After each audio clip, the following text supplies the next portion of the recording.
Assalamualaikum warahmatullahi wabarakatuh. Perkenalkan, nama saya Sonafa Khairah dengan NIM 341122009. Pada video kali ini dibuat untuk memenuhi tugas UAS Ulumul Quran dengan mempresentasikan materi yang berjudul Fawatihus Suwar. Baik, kita masuk pada bab pembahasan. Pada bab ini terdapat 4 poin. Yang pertama, pengertian Fawatihus Suwar. Yang kedua, kedudukan Fawatihus Suwar. Yang ketiga, macam-macam bentuk Fawatihus Suwar. Dan terakhir, hikmah Fawatihus Suwar. Di sini saya akan menjelaskan tentang poin yang pertama, yaitu pengertian Fawatihus Suwar. Kata fawatih merupakan bentuk jamak dari kata fatih yang berarti pembuka. Sedangkan Fawatihus Suwar berarti pembukaan pada surat-surat. Fawatihus Suwar adalah ilmu yang membahas tentang kalimat-kalimat pada pembukaan surah dalam Al-Quran. Secara istilah, Fawatihus Suwar berarti suatu ilmu yang mengkaji tentang bentuk-bentuk huruf, kata, atau kalimat permulaan surah dalam Al-Quran. Tokoh yang banyak mengkaji mengenai Fawatihus Suwar adalah Ibnu Abi al-Isba dengan karyanya Al-Fawatih As-Sawani fi Asrar Al-Fawatih. Poin yang kedua yaitu kedudukan Fawatihus Suwar.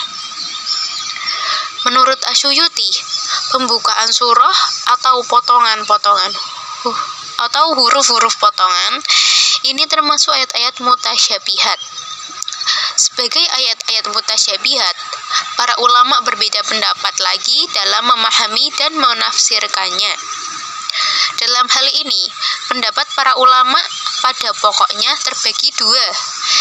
Yang pertama, ulama yang memahaminya sebagai rahasia yang hanya diketahui oleh Allah Subhanahu wa Ta'ala. Asyuyuti memandang pendapat ini sebagai pendapat yang mukhtar atau terpilih. Pendapat yang kedua yaitu pendapat yang mengandung huruf-huruf di awal surat ini sebagai huruf-huruf yang mengandung pengertian yang dapat dipahami oleh manusia. Karena itu, penganut pendapat ini memberikan pengertian dan penafsiran kepada huruf-huruf tersebut. Dengan keterangan di atas, jelas bahwa pembukaan surah ada 29 macam yang terdiri dari 13 bentuk.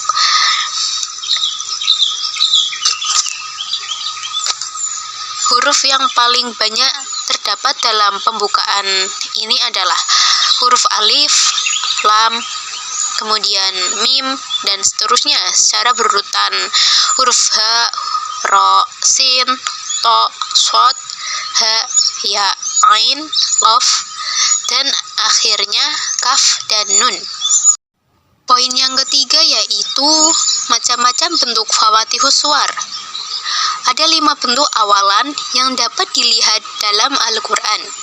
Bentuk yang pertama, awalan surah terdiri dari 1 huruf. Ini terdapat dalam 3 surah, yaitu surah Shod, surah Qaf, dan surah Al-Qalam. Bentuk yang kedua, awalan surah terdiri dari 2 huruf, terdapat dalam 10 surah.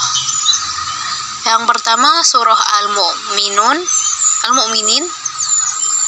surah Asy-Syura, surah Fussilat, surah Az-Zukhruf, surah Az-Dukhan, surah Al-Jasiyah, surah Ahqaf, surah Thaha, surah An-Naml, dan surah Yasin.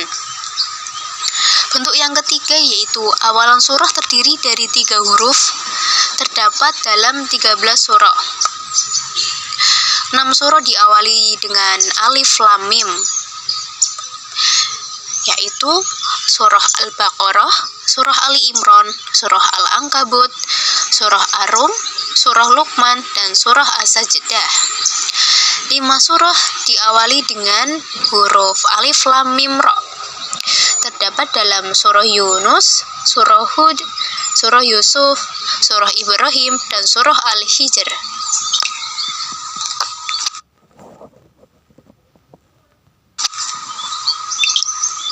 Kemudian 2 surah diawali dengan Tosin Mim yang terdapat dalam 2 surah, yaitu surah Asy-Syu'ara, surah Al-Qasas. Bentuk yang keempat, awalan surah terdiri dari 4 huruf, terdapat dalam 2 surah. Yang pertama, surah Al-A'raf dan surah Ar-Ra'du. Bentuk yang kelima, awalan surah terdiri dari 5 huruf dan hanya terdapat dalam surah Maryam. Poin pembahasan yang keempat adalah hikmah Fawatihus Suwar. Hikmah yang pertama, untuk memberi pengertian, perhatian, peringatan, dan pedoman kehidupan baik bagi Rasulullah Shallallahu Alaihi Wasallam maupun umatnya. Pembukaan surah yang diawali dengan menetapkan sifat-sifat terpuji kepada Allah Subhanahu wa Ta'ala, yaitu dengan masdar, dan selanjutnya diikuti dengan fi'il madi, mudhari, dan amr. Ini semua dimaksudkan supaya mencakup seluruh tasbih, sekaligus menunjukkan betapa ajaibnya Al-Quran itu. Hikmah yang ketiga, manusia dapat meneladani sikap tanggung jawab, berbicara harus benar dan jujur. Allah Subhanahu wa Ta'ala menggunakan beberapa benda sebagai sumpahnya. Dimaksudkan supaya manusia memperhatikan kebesaran Allah Subhanahu wa Ta'ala melalui ciptaannya. Dengan begitu, manusia merasa rendah di hadapan Allah Subhanahu wa Ta'ala.